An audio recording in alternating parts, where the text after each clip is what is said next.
kawaray nun. So, ipapakita ko lang iyo an akong order. Didahan Wednesday. So, Friday ko pinadeliver. Dapat kanina pa untain ni kaso may work kita.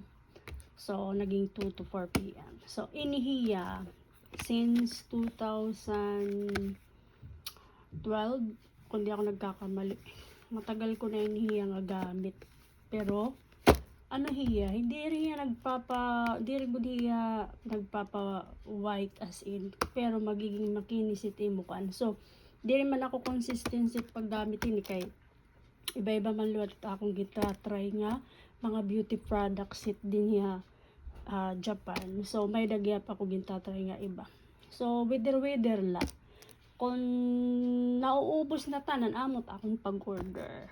Pag-order. So, inihiya permanent it, last nga nauubos sa ako. Patit sabon inihiya.